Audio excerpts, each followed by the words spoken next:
hello everyone. So in this video I'm going to show you how to find the unique elements present in an array or matrix in using Numpy.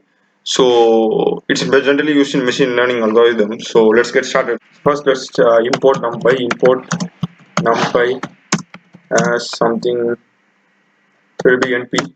So next what we're going to do is we're just going to create an array. Let A equal to NP dot Numpy dot array. Let it be a single dimensional array. It is multi-dimensional, so which 1 2 3 and some repeat 1 2 4 5. So we can see here, so the unique elements are probably according to numpy it's 1 2 3 4 and 5. This 1 2 will be removed, so that's what we are going to do over here. So next thing will be np dot unique. So within the brackets we need to put the name of the array. So now if we run it, we will get the unique elements. This 1 2 has been removed. So that's it. Thanks for watching.